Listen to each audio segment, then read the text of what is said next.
It's Tuesday, the 15th, is it the 12th actually of March in the year 2024. Thank you so much for joining us for this day.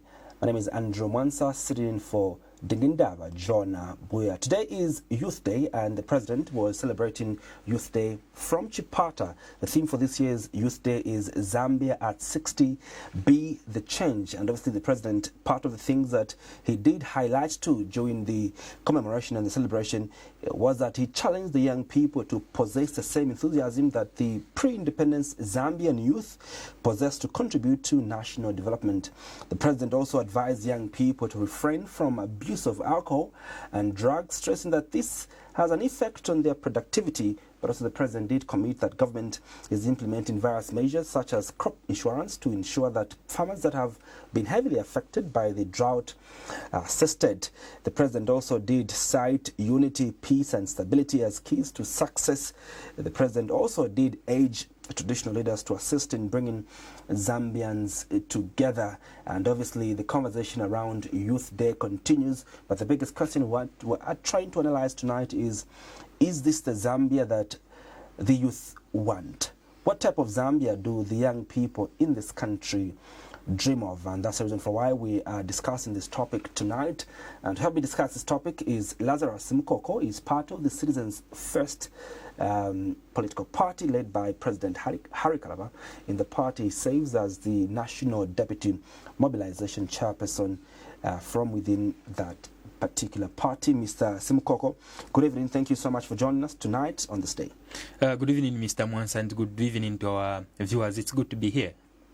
Well, you can be part of the program by calling us on the number that will soon be reflecting on your screen. You can be a part of the program by calling us on that number, but also we've made available our Facebook live stream, Diamond TV Zambia on Facebook. Get to the Facebook page and do leave us your comment and your contribution regarding the issues that are going to be highlighted on the table tonight. Let's begin off with the theme that we are celebrating this year's Youth Day, that is Zambia at 60, Be the Change. As young people in the Socialist Party, as a young person that is patriotic and as a young person that aspires for leadership in this country, what is your interpretation of this year's theme, Zambia at 60, Be the Change? I think for us in the Citizens First, once again, the theme is just on paper. When you look at a youth being the change which the country is supposed to see, or the way we have to see the country, I think when you look at where we are coming from as the young people, what is happening today in Chipata, the cadres for the UPND were attacking other members from other political parties who were putting on other parties' regalias. Now, are you going to say that is the change which the President is preaching about? Other than that, Mr. Mwansa, let us look at a lot of things which have gone wrong in this country. Let us look at what the young people have been affected of. Let us look at where they are at this moment and the opportunities which are given to them. I always say, and I always stress this point, in this country which we are calling Zambia, there is nobody who is poor. Every person we can be able to consider to say this person is poor, that person lacks opportunities for that person to be rich. The opportunities which young people had in the early 1970s and the opportunities which are there today, there is a huge gap. President then in the 1970s had to understand the kind of opportunities which were supposed to be given to the young people. That is why when you look at even President Hakainde Hichilema today, he went to school to a university for free. When you look at how the country was running then, we had a lot of industries in almost all the parts of the country. And it was very much easy for that young person or that youth to look for employment in those industries. But today, let us look at industries which are available in this country. There is nothing. Mr. Mwansa, what you are putting on were imported. Almost everything which we are using in this country are not produced in this country. When you look at the theme which the President talked about, the change which young people want to see is by making sure that there is employment that has been created, is by making sure that the prices of commodities are cheaper. The President also stressed a point saying there is need to refrain from drug abuse and so on. We need to ask ourselves questions. Why is it that there is so much drug abuse in the country? Not only drug abuse, even the rate of suicide have gone high in this country among the young people. What is causing that? It's because the young people are frustrated at this moment. The things they were trusting in the president to say he's going to do them, he's not doing Before that. we can come to the promises that the president made to the young people, I was privileged to be one of the people that was hosting the Youth Career Week. That was the last week, Tuesday. One of the things that one of the speakers spoke about, who is a minister of Youths, Mr. Elvis Nkandu, was that the theme for this year's Youth Day was coined by the young people themselves, because they realized that youths themselves ought to be the agents of change. You speak of the fact that there's a lot of promises that this government has committed, to the young people. Don't you think then the conversations should change around young people, that the young people themselves must create opportunities for themselves? The young people themselves must see ways in which they could not just wait for government to do something, but begin to be the agents of change. I think this is Zambia, and it is not America, where you say we create our own opportunities. Any person who is out there wants to find an avenue where money is supposed to be made or extracted from. That is just the fact. Other than that, also, a young person who is seated there is saying, what am I going to do tomorrow? I need to work tomorrow. Where will I get the money to sustain myself, or in order for me to invest in anything which I want? There are no all those opportunities. That just like the way I said that there are certain things which we look at, and when you look at people who we consider to be poor, they are not actually poor. It's because there are no opportunities which have been presented to them. So how do you become the change which you want to see in the country? Okay, let's say I want to change the country by making sure that I invest. You find that young person doesn't have money to invest. Let us look at, I want to be a very person who is going to look at the change which I need to create in this country. You say, okay, let me just find a place where I can work. Let me be able to invest in this avenue and that avenue. There are no all those platforms given to the young people. So the young people understand the challenges which they are facing and which we are facing. And when you look at the way the country ran, a country isn't run on a paper. It is run on the things which we are doing on the ground. When you speak about these opportunities, yes, what exactly are you referring to? What type of opportunities do you suggest that government must begin to put on the table for the young people for them to take advantage of? I think when you look at various ministries, and especially in the Ministry of Mining, the people who are running the mining companies in this country are not Zambians. And when you look at the policies which the government have put up, they are not favoring the young people or the youths. What is causing all that? It's because their interest is not to develop the young people. Their interest is not to develop a Zambian. Their interest is to develop people from outside the country. And that is why, for us in the Citizens First, we say we need to be putting our people first. There is no way a country can be prosperous, or the country can prosper, or be a developed country, if the people living in it are not prosperous. If you want the country to be rich, make sure that the people who are living in that country are rich. But that's how it works. The UPND and President Hakainde Hichilema would argue with you, Mr. Simukoko, that they've introduced a lot of initiatives actually that put the young people at the center of development. One of the things that they're going to argue with you is issues around free education, their introduction of meal allowances, the increase of these meal allowances. All these are centered around the young people. The people that are in these universities are young people. Government has reintroduced meal allowances, but also government has further on, increased these meal allowances from how they were, in the past administration. But also government says that they've increased CDF from 1.6 now to 30.6 million kwacha, and they say that under CDF there's a component, of skills, skills training, where young people are trained in various skills for them to be empowered, to take over, some of these unconventional jobs that you are talking about today. And so how do you reconcile your statement stating that the policies that government have put in place are hindering young people from, progressing, when government argues the opposite? There are a lot of points which you have brought up, or which I need to explain. Let me start with the issues to do with free education. Don't place free education on a child who is going to school. Don't place it there. Free education, place it on a parent who is paying for that child. The question I'm going to ask is a parent spending less per month compared to what they were spending previously before free education? And we need to know that there was already free education from grade 1 to grade 7. That was that free education. So the free education they are talking about is only from grade 8 to grade 12. So when you look at how much a parent is spending, you look at how much a price of minimum has become. So instead of that parent to pay school fees at a school, the person is paying that school fees at a shop, purchasing that expensive commodity, which is in form of meal meal, in form of cooking oil, in form of various things which have become expensive in the country. That is why when you are a parent at home, you are going to plan, how much do I need to spend when buying a bag of meal? How much do I need to spend when paying for my rentals? How much do I spend when paying for my child?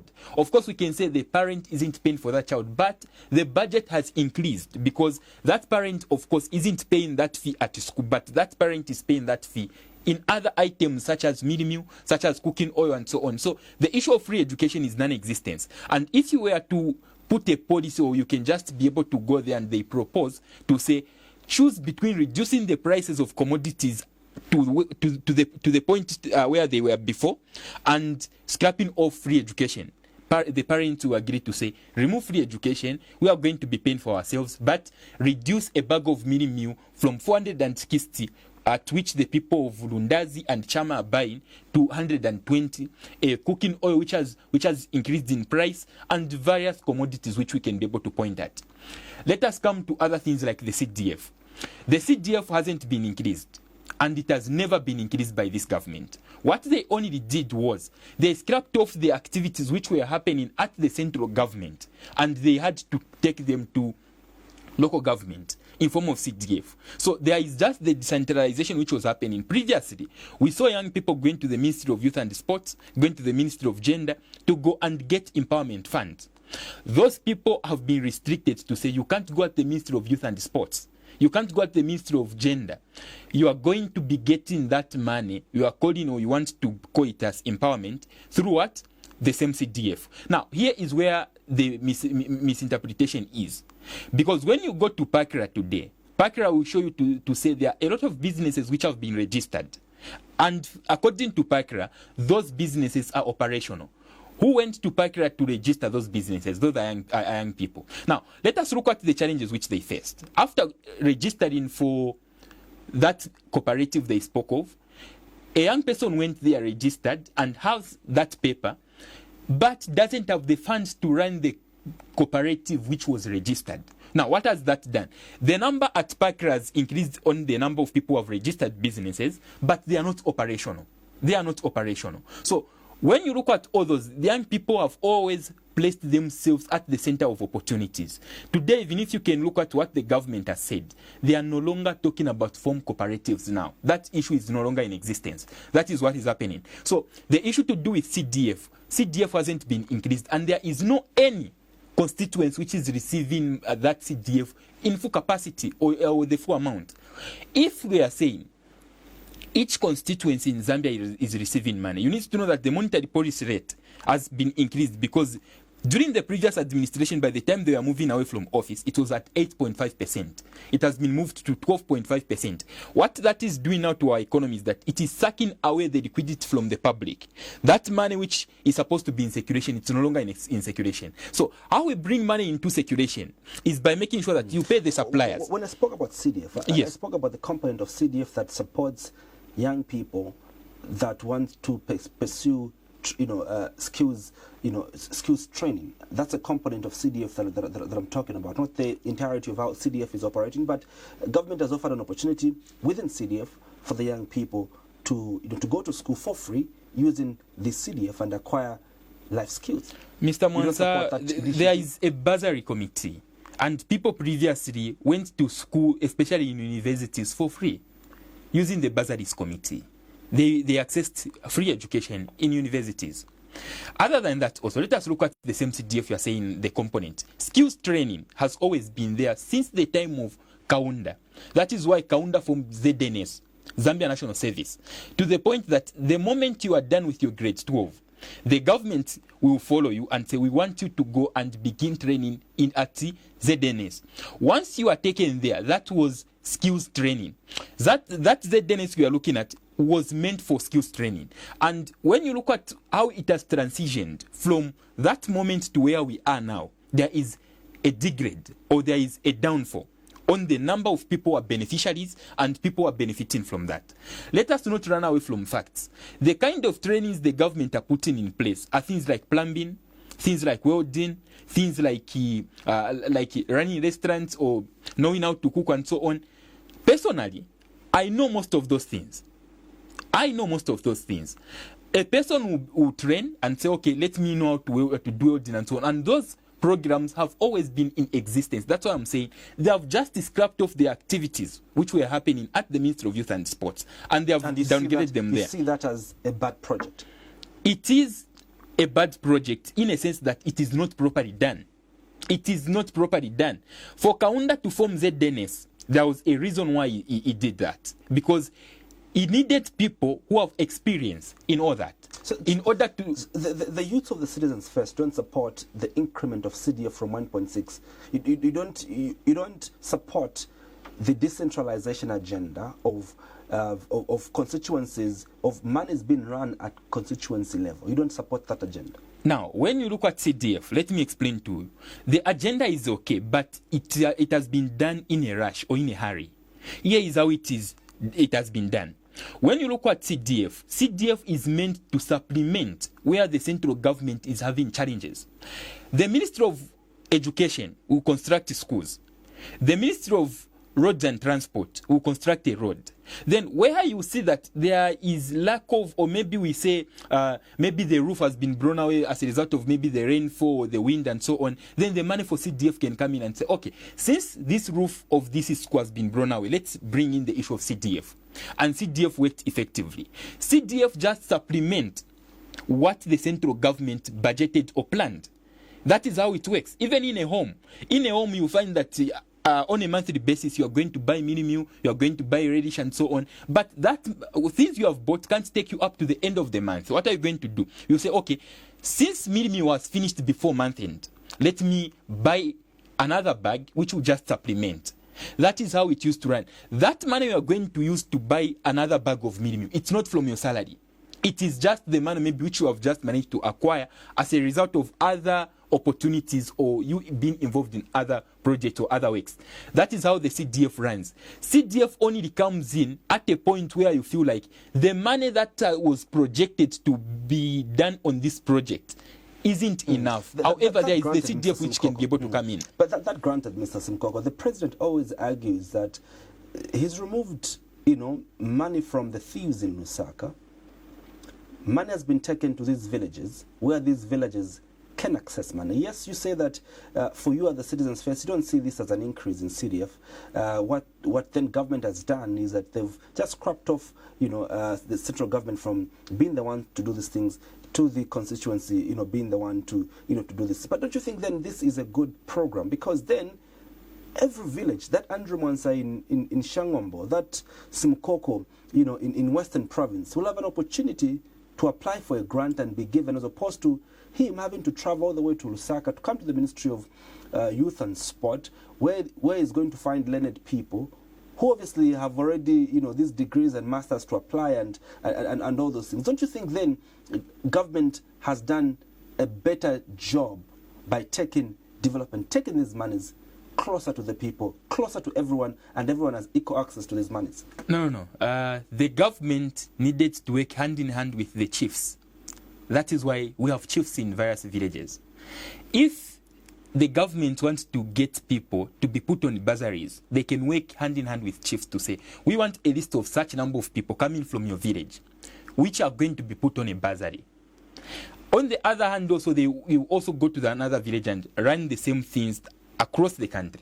Now, if you say they have gotten the money from cities like Lusaka to other provinces, then I will argue on that point, because each constituency is receiving equal amounts of money. Even previously, the constituencies were receiving equal amounts of money. It simply means the money which a person is receiving from Shangombo for being part of that constituency is the same money a person who is in 1.6. Yes. But how many cooperatives in Shangombo, were receiving grants? But which cooperative is receiving grants now? Well, ministers and members of parliament have been dishing out, grants to these cooperatives? No. The cooperatives, I've told you to say, the number at Pakra has increased, but they are not operational. I am among the people who registered a company or a cooperative. Details are there at Pakra. We were told to say the money is going to be dispersed because they said there must be inclusiveness, whether you are in this political party or that political party. It doesn't matter. Today, yes, I support President Harry Kalava. I am from the Citizens First, but that doesn't hinder me to acknowledge that the president we are having in the country is President Hakainde Hichilema. That doesn't disqualify me to say that. He is the president. And it is. But so the fact that you were not given an opportunity to access this grant, does it then amount to the fact that everybody is not accessing? Because you no. Here is the point which I was making. I was saying previously to say, do you realize that there is less money in circulation today? And if each constituency is receiving the same million of the CDF we are talking about, it simply means we can have money in circulation. And this is how the trickle-down effect works. When you are given money as a cooperative, you are going to say, okay, let us begin running this business. But even if you run that business, there are other terminologies which are not supporting your business. Because we have load shedding as we are speaking. Things have become expensive. The cost of doing business has increased. Now, are you going to tell me that the cooperatives are running effectively? Absolutely not. Now, when you look at again how cooperatives are run, a cooperative shouldn't be imposed on someone. I know how business runs because I've run one before. The way you project how much profit you want to make in a year cannot be the same projection which your colleague will make. If we are running a business, Mr. Mwansa, and you say, we don't need to touch our capital until it's 2 years. Every money we make as profit, let's be plowing it back into the business for a year. It must be that way. But if you are running it as a group, the other guy will be thinking about another thing. And you as a person, you are going to be thinking about another thing. So when you are giving empowerments, do not project or do not be able to give conditions to say, for you to get this empowerment, you must be in a cooperative. No. There are people who would want to just maybe, their businesses isn't running properly, and they just want funding or capital so that they increase the sales, or they increase the goods which they are selling in that kind of a business. Meaning, those people can't be restricted to say, you can't get empowerment. If you have a business which is operating, you have a shop which is running, you are a marketeer, you are selling vegetables, you are a person who is selling tomatoes. If you know that the money which I need in order to expand my business is 5,000 and I need to access this money from the Ministry of Youth and Sports, they shouldn't restrict you to say you can't get this money because you are not in a cooperative. You have the knowledge on how a business should be run. You have an idea on how you run your business, and you know the loopholes which you need to avoid in that business because you have been running that business. Now, here is a situation. You can't just get a person to say, form a cooperative, here is the money, begin running a business. No. I follow prominent business people like Vustembekwa from South Africa. He was saying, or he says, I would rather give money or capital to a person who has failed in business before because the person understands where to start from. That's how businesses run. I know how businesses run myself. So you can't restrict young people to say the only way you can be given empowerment is by you forming a cooperative. What about those people who are in the art industry? I'll give you an example. We have got people who are running, who produce songs. Are you going to tell that person who is singing in Kanyama constituency or in that area who wants money to go to a studio and say, form a cooperative? No. It doesn't work that way. And that is not how planning is done when it comes to giving out of empowerment. People should write business proposals. Once they write business proposals, there will be a projection. This is the amount of money I'm going to make if I'm given this kind of capital. Secondly, that is a revolving fund. You must be able to also explain to them how the money will be paid back to the ministry. How is it going to be done? All those things are supposed to be written down in the proposal which you have written, which is a business proposal. And it must project how much profit is expected to be made in the next maybe 6 months, 3 months or so. The kind of challenges you are likely to face because we call it limitation of the study. So that limitation of the business, you need to know, okay, what is the limitation? I think the limitation I might face is load shedding. The limitation I can face, I think it's because of maybe we are not producing things in the country and I'm going to be spending a lot of money to begin importing things which we are not producing. That is how it runs. So when you say you form a cooperative, and then after forming that cooperative, what if you have a business which is existing? Personally, let's say I've got a business which I'm running, but I don't have enough capital to expand the business. They shouldn't force me to say, oh, since you are Simukoko, then go to Mr. Andrew and say, form a cooperative and you begin running. Maybe you don't have a business, or maybe another person doesn't have a business. So it must start from there and be able to understand how cooperatives must be run and so on. The issue of bursaries or the issue of skills training, that is why you have got chiefs. The government needs to work hand in hand with the chief. The chief knows the kind of people who are in that particular village or chiefdom, and the chief can be able to give the names to the government to say, these are the people we want to be taken for skills training. Let those people go to ZDNS. Let them go to various places where they can be trained when it comes to their skills. That's how it runs. That's how it runs for me, the way I understand business. So if they are going to begin imposing on young people to say, for you to be given money, you must have a cooperative, there are loopholes in that. Do you think this administration has created deliberate measures that empower young people to make it in an environment such as Zambia? No. There is no such a thing. There is no such a thing. The government is fighting its own people. The government is fighting its own people, and the success of a young person is a threat to them. That is the only thing I'm going to tell you. So when you look at the environment, the way it has been created, we have got the issue of load shedding. We are going to blame it on drought. Follow the promises President Hakainde Hichilema was saying. He was busy even criticizing President Edgar Lungu, saying what could have happened if he was running countries which are in deserts. Because there they don't even receive a single drop of rain. Today he is in power. And he is complaining to say, what have I done wrong? So when you are a president, in opposition, we acknowledge the things which we think have been done right. And where you feel like this is a challenge which is supposed to be looked at. Today, as we are speaking, they exported maize. We told them, do not export maize because it will be needed in situations such as the ones we are in. What did they say? They said we have enough maize which is going to support the people. Where are we today? The government will begin importing maize from Tanzania and other places in other countries.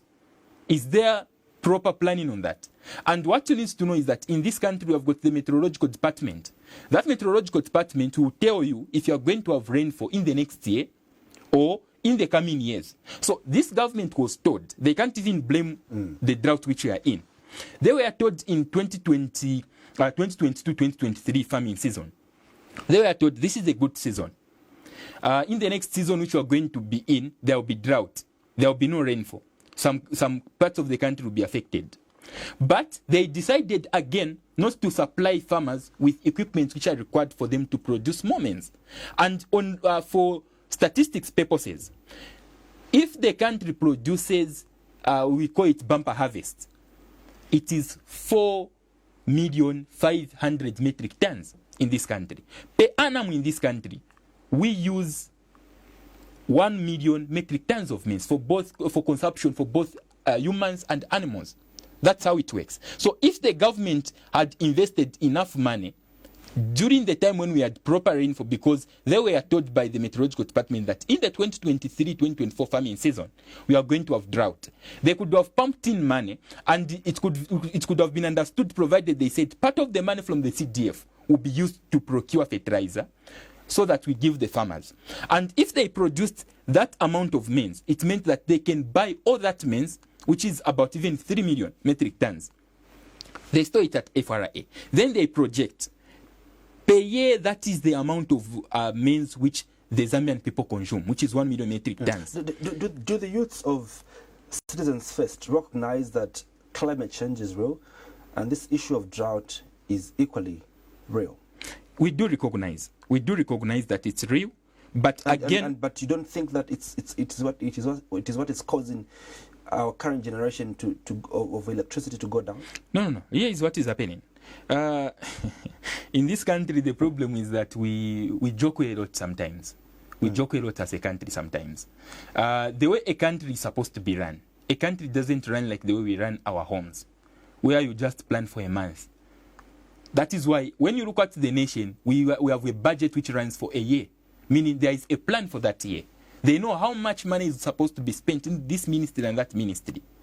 Let us get back to what I was talking about. I said the government were told by the meteorological department that there will be no rainfall in the 2023-2024 season. Mr. Mwanza, today you are told at home to say, tomorrow there will be no meal in shops, all the shops across the country. What are you going to do as a person? Personally, I will say, let me go and buy 4 bags of meal in advance because tomorrow there will be no meal. Once I buy 4 bags, I'm going to pack them at home. If they tell me to say, even relish will not be there in shops, I will go in advance and buy and store in the fridge. When tomorrow comes, I want to struggle with what to eat because I've managed to buy in advance. I've got 4 bags. If I spend only 1 bag per month for me to consume with my family, that is going to be enough for 4 months. 4 months. Meaning, there is no way a country can run for 4 months without having minimum in shops. I will say, then there is something wrong here. That is at a household level. Now, if a household level is able to think or plan in that manner, what about at national level? That's why I was telling you to say, in the 2022-2023 farming season, they were told to say there is going to be good rainfall. Good rainfall will be there. However, in the year of 2023-2024, there will be no rainfall. The meteorological department is there. FRA produced the statistics I'm telling you. All those things were there. What did the government do? They decided to go and single source alpha commodity to supply fertilizer at an exorbitant price, of which there was even a delay in the supply. And there was a lower harvest from the farmers. Not because there was no proper rainfall previously, but they didn't plan on the amount of fertilizer which was supposed to be given to the farmers, on the amount of seed which was supposed to be given to the farmers. Where did it lead us to? After producing that maize, which was in lower quantity, there was no bumper harvest. The meal which was produced from as far as 2018, 2019, 2021, was sold to Congo. After selling the maize to Congo, we even told them it's better you have food in stock. And they didn't even stop the export of maize. After that, just 2 months ago, that's when the Minister of Agriculture said, I have banned the export of maize and meal to Congo. Meaning, they were exporting all this time until 2 months ago. Is there planning? Because they knew that there is drought before this 2 months ago, and the export was still going on. Once we tell them, they call us, we are beaten. You two could be part of the conversation by calling us on the number that is now going to be reflecting on your screen. Give us a call. Let us know what you think about the Zambia that you want to live in, especially as a young person. But also very soon I'm going to be reading some of the messages that you're sending on our Facebook live stream. Our Facebook page is Diamond TV Zambia. My guest tonight is Citizens First National Deputy Youth Mobilization chairperson of the Citizens First, and we're looking at the Zambia the young people dream to live in. So be a part of the program by calling us on that number. Paint to me a picture of you, a young person, and how you view the current democratic space. Do you think democracy has been enhanced? Do you think we are growing in terms of our democracy from the young person's perspective? No. We are not growing. We are actually shrinking. We are going backward when it comes to democracy. The president of the country is trying by all means to fight the political parties. By all means. I told you to say the president today when he was speaking, he was talking about, we refrain from violence and so on. His own cadres were attacking party members in Eastern Province today. No person was supposed to be seen putting on a PF t-shirt. No person was supposed to be seen putting on any other political party's t-shirt. Today, this is the worst youth celebration I've ever seen since I was born. Maybe there were some which were worse than this before I was born, but from the time I was born, this is the worst among all which I have witnessed. When you look at... Just hold your thought there. We've got George Monga calling us. Thank you so much, George, for joining the conversation. Go ahead with your contribution. Yeah, I'll go on with my contribution. I'm a youth. I'm following up the program. Thank you very much. So what happens is this, being a youth, a man in that matter. I have at no extent where I should blame the government for my failure. I'll give an example or a scenario. I was born from a very poor background. But then when I started growing up, I think early my 19 years, when I had opportunities to work, I asked myself a question: am I going to be useless enough to part with the money I make, or I'm probably I can start up my own business? Because looking at where I came from, life was really hard, but I have to be a game changer. So a lot of things shouldn't be politicized. I'll tell you the truth. I started my business in 2023 in April, dog bathing. I started the dog bathing in Chilanga. I'm based in Chilanga. First of all, let me just say, I worked for the vet about 4 years, so I learned about how to groom the dog, how to train a dog, and how to bath dogs. So I used that opportunity when I was still working there to get a skill for me to start something for myself. So when I saw that things are getting tougher and tougher for me, I had to start my own business with 200 kwacha, of which that 200 kwacha have changed my life completely. I'm thinking of employing people now because honestly, my business is growing day in and day out. Being a Christian nation, I'll tell you the truth, the problem with us, Zambia, just because it's a Christian nation, we think God is on us even when we are lazy. We are waiting for the president to tell us to till the land so that we can have food at the end of the day. We are waiting the meteorological department to tell us when the rain should come or whatever. A lot of opportunities, I'll tell you. When we are moving around as youths, we should identify places where there are no businesses and think outside the box. The problem, a lot of people who are complaining, they were used to hands out. You always just receive. You don't want to do something for yourself. When we shift our mind from consumers to producers, then our life will be better. I'll tell you the truth. I will never lie to you. God changes the life of everyone. The only problem is the attitude with the government that we have. People just want to throw blames. Whatever happens, it's the government. We don't plant maize. We are waiting for the president to plant the maize. No, you should plant the maize. No. This is something that it should run in the blood as the young people. We don't need to be waking up to be told what to do. And it's so sad. People committing suicide because they are frustrated. The government doesn't employ them.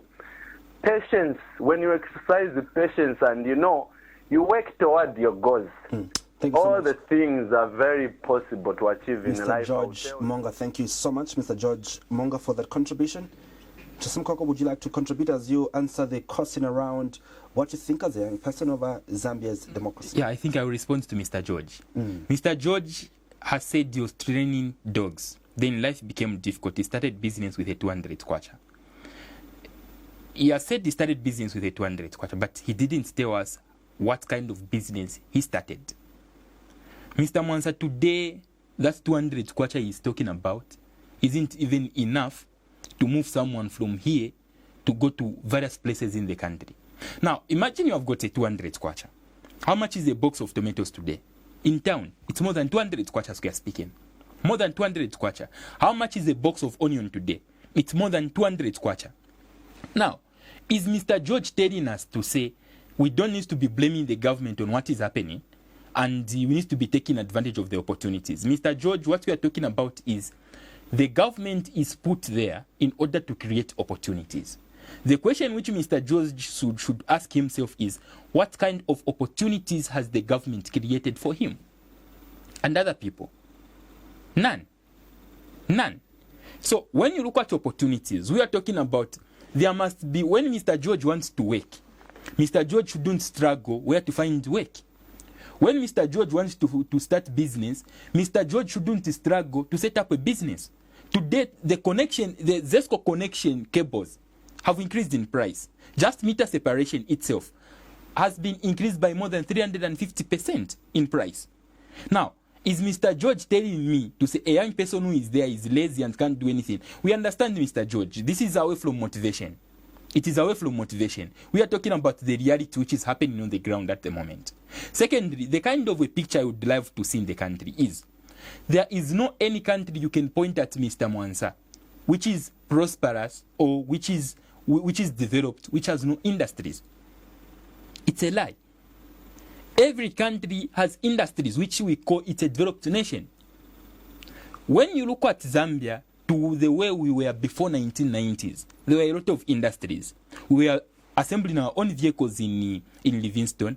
We were making our own shoes in the country. We were making belts in the country. We had Memako, which was regulating the mining companies on what they are exporting in terms of copper and other minerals, and how much they are making, and it worked well for the country.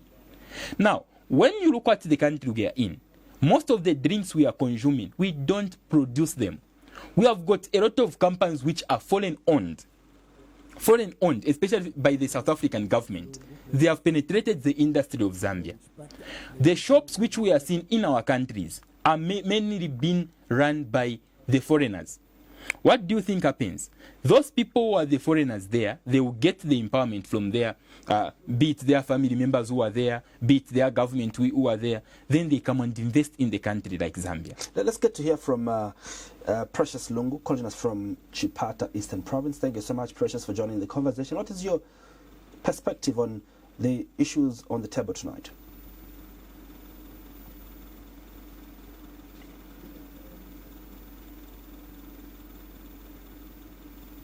Hello, good evening.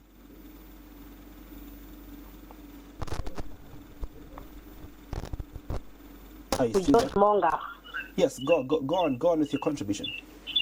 All right, George Monga, it's not that when you have an opportunity, everyone should have that.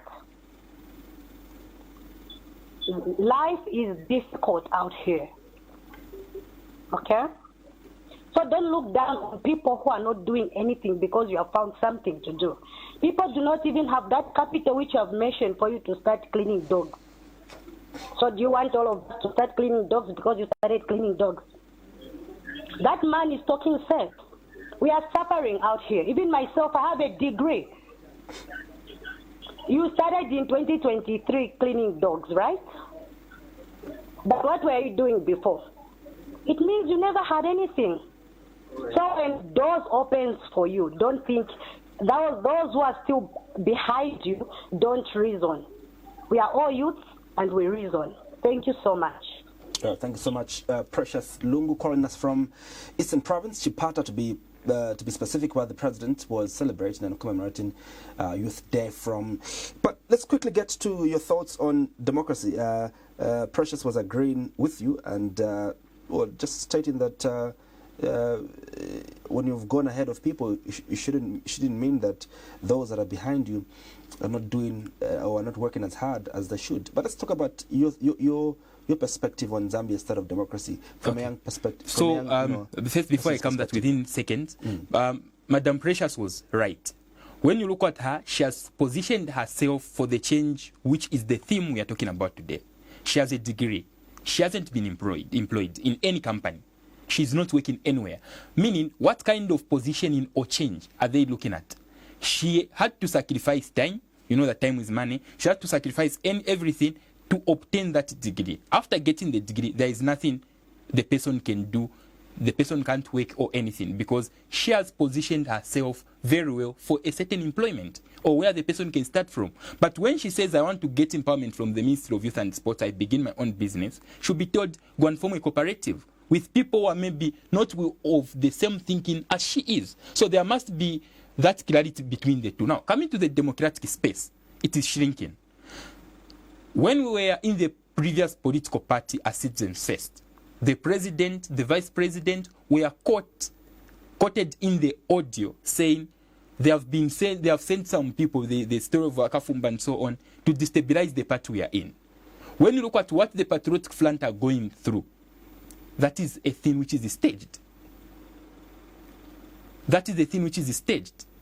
Now, if President Hakainde Hichilema is being honest with himself, if previous administrations were doing the same, today couldn't have been a president.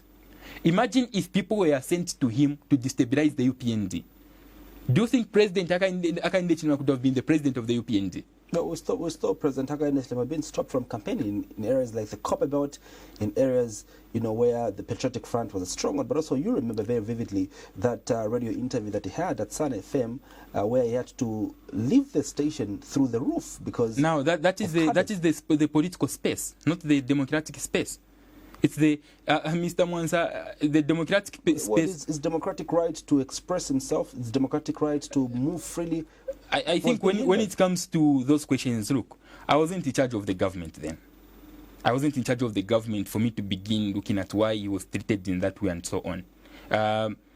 But for me, I will say the way he was treated, of course, maybe it was bad or good, I don't know. He was thrown in prison for charges that are questionable. But today, people have been thrown in prisons even today for saying the right thing. Others have been acquitted by the courts, saying there is no any offense. So court will always be there. And there was a lady who was speaking things of tribalism and so on. The person was speaking in Tonga and so on. What do you think happened? Nothing. Chimbakamwiri today is in prison because of that. Well, let's talk about reforms that this government has come up with. Yes. Democratic reforms that have, others would argue, that have widened the democratic space. Access to information is now enacted into law. A piece of legislation that has been in existence for over 20 years. We speak of the now you can criticize the president and you won't be arrested. I was even criticizing President Lungu and I was never arrested. Because it could be part of the few people that were not arrested, but many were arrested. Yeah, many were arrested, but if you are following the law, it is okay. So even what I'm saying now, provided there is anybody who is aggrieved, the person can send me to court. Let's speak to a caller. Good evening. Thank you so much for joining the conversation. Hello, good evening.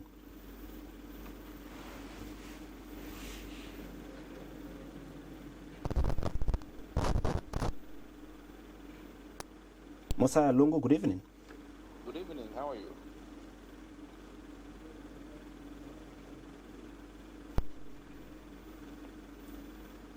Hello, good evening.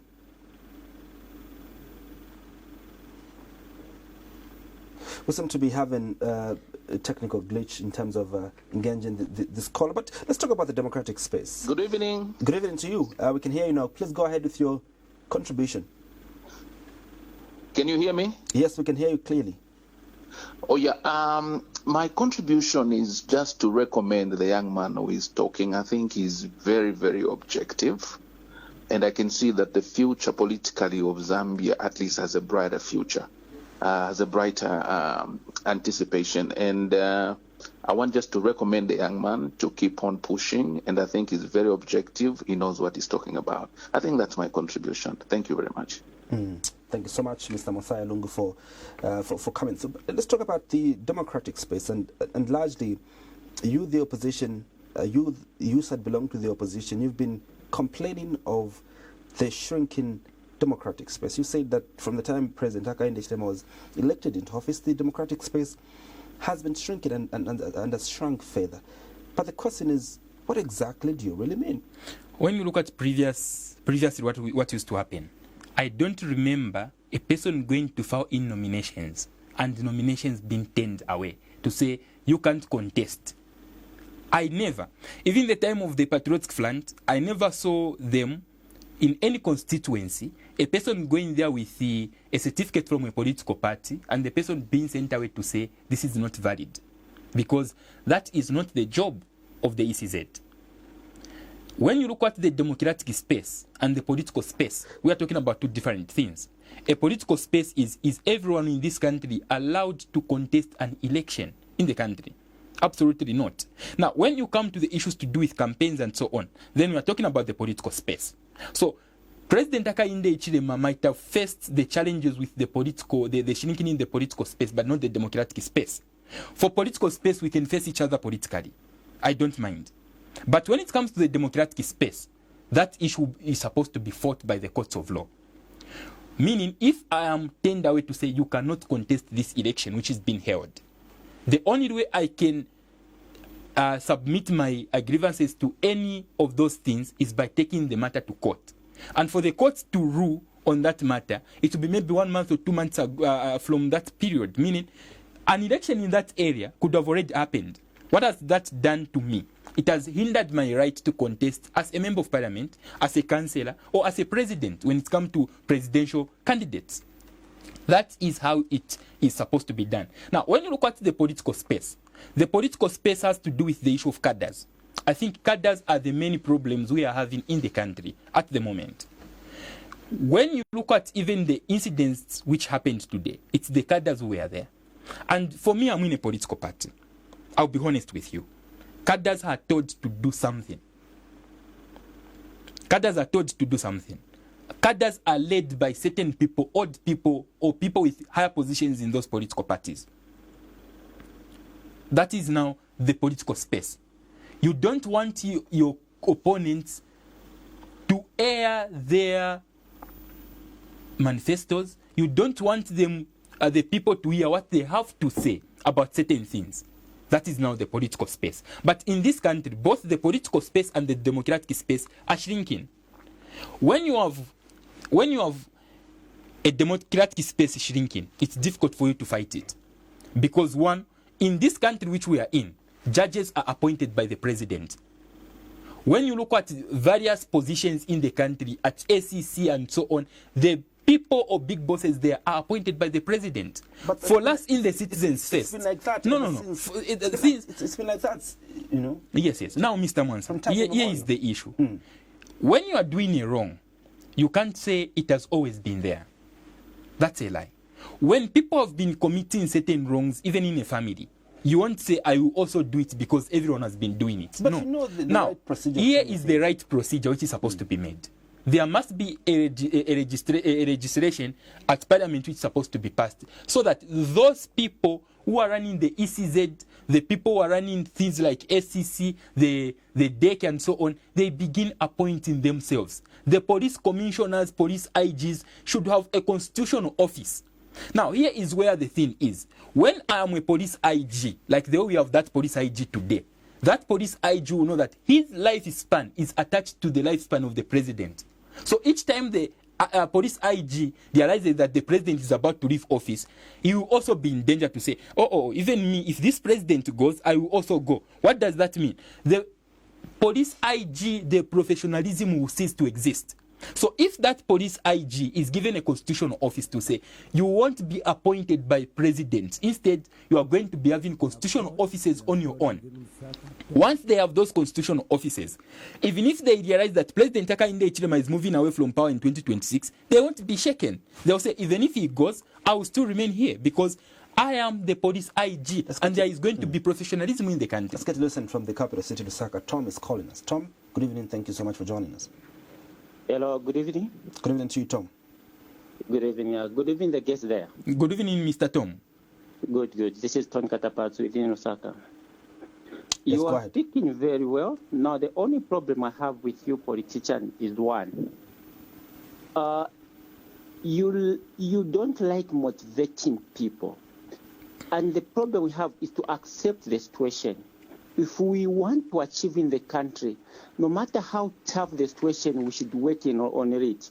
You shouldn't encourage people to say that until when the government provides something, that's when. No, China developed through the thing which you are demoralizing today. They developed through working together. They formed the cooperative. There were some what they call Ujama. They worked on that until when they reached a certain level. Just same like in class. If the people who are not doing well, you put them to group 3, you put them to group A, how will group 3 understand? If you put them together, and they will start learning from those who understand the situation. But if you are going to say that those who cannot work on the situation, they cannot combine with those who can work on the situation, then we are not going anywhere. So we should encourage the cooperative. That's the way to go. We should not demoralize people, say that, no, you have to wait for the opportunity for the government. Moreover, today I was to ask you a question that, if things are tough and there's no money in the circulation, but how do the government trying to help youth? we go in each constituency, at least there is a certain branch where the youth, they are doing Madeski, the youth, they are building or something. So, for example, in Munari constituency, maybe we have about 10 youth who are doing desks. And if you do 10 youth times 150, those are the kind of the people which the government have indirectly or directly helped them to achieve their life. Once they got that sum of money, they have to find a way to upgrade. But if they go down and get and with the government, then we are wrong. We are wrong. We should, once we get a small chunk of the money. No, the government, the national cake is too small for everyone, but whatever it is what you get, you have to upgrade it. We have people who are builders, they are getting something. In each constituency, you have more than 10 or 20 times 150 constituencies. How many people are achieving? Now for the politician, it's a high time started now motivating youth. But if you come on the media and listen to the youth, some of us youth who keep on complaining and you never do anything, what you have to tell us now is whatever it what you have, my boy, is nevertheless. If you ask our parents, they were walking on the foot from Lusaka CBD to Chilanga to go and train school. But what will make you to go in Chilanga, walk on the foot and get something and come and upgrade it until you reach certain level where you understand that my business now is what? We love luxury. It's a high time we came out of the house and do something. But if we have people like you who encourage people to wait for the government to do something, the government is just a number of the people who are working there, the civil servants, the senior, the politician, maybe rather than 100. Again, the people who are 20 million Zambian. We need people to start being motivated. Once you motivate the youth, we will change. But if you keep on telling us, no, wait for the government, we are not going anywhere. I thank you. Thank you so much, Mr. Tony. We greatly appreciate calling us from within Lusaka. Your response to Mr. Tony? I think for him, he was talking about, it's Mr. Tony? Yes. Okay, Mr. Tony was talking about motivation. Okay, Mr. Tony, I've motivated you. Go and succeed with what you want to succeed. You can make it in life and so on. But one thing you should know is this. Politics is not motivation. That is where even President Hakainde Hichilema made a mistake. Politics isn't motivation. Motivation is another field, away from politics.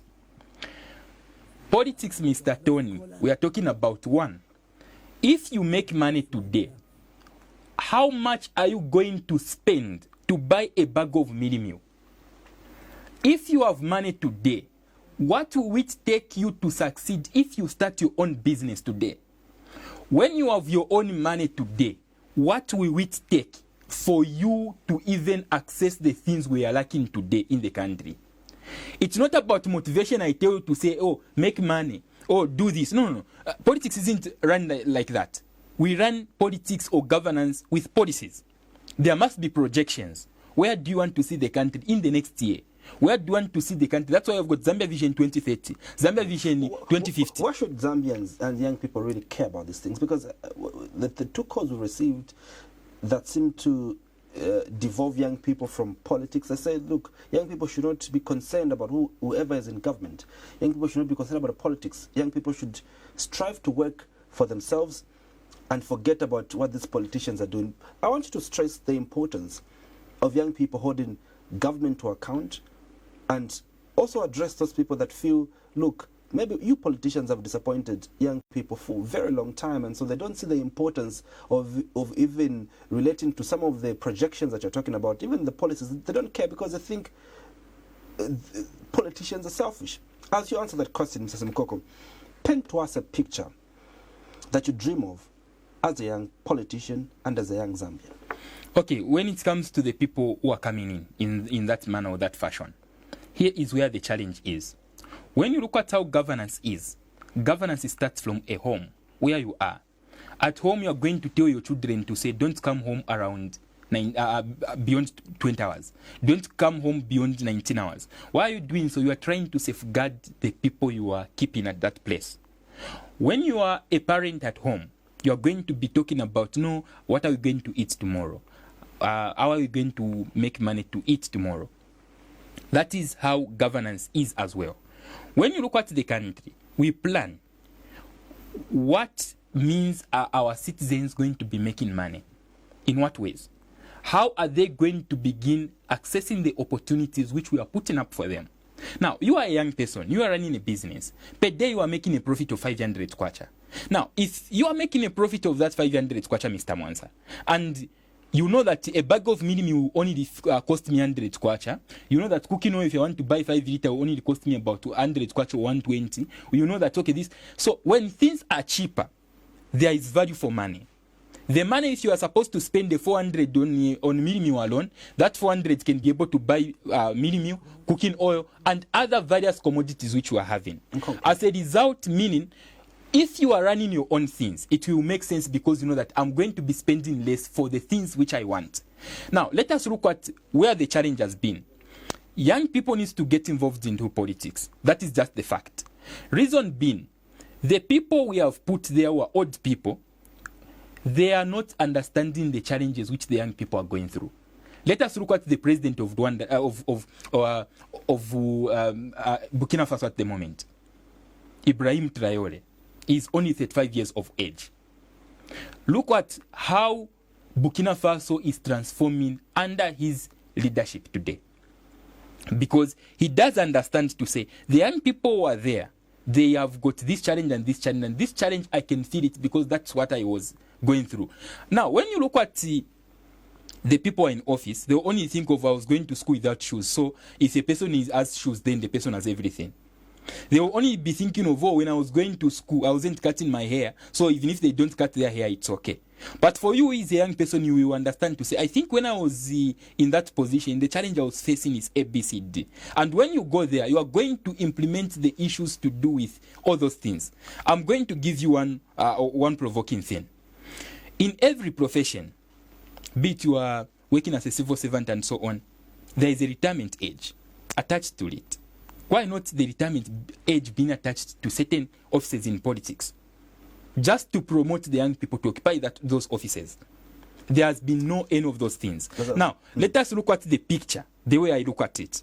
The picture, the way I want Zambia to be, is in this way. Or the way we want Zambia to be as citizens first, is in this way. When you are walking on the street, a person asks you for 100 kwacha. When you say, I don't have, you must know where to get it, how to get it, and where it should be from. That is how a country is supposed to be. Meaning, there are a lot of opportunities, Mr. Mwansa. When I go on the streets today and say, I want a 200, I want a 300, when the person says, I don't have, it means the person has even no means to raise that money. But if they know that there is an industry which is running, where a person can be able to go... Unfortunately. Oh, okay, no problem. So, Lazarous Simukoko, thank you so much for having made time to speak to the youth of this country and speak to the Zambian people tonight. Thank you so much, Mr. Mwansa. It's a pleasure being here. On this day tonight, we've been looking at the agenda of young people for Zambia and the picture that the young people do picture for this country, Zambia. Today, Zambia did celebrate Youth Day under the theme Zambia at 60, Be the Change. The president was celebrating and commemorating this day in Eastern Province in Chipata and emphasizing on young people to be agents of change. My name is Andrew Mwansa. See you again on another exclusive edition of This Day. Good night.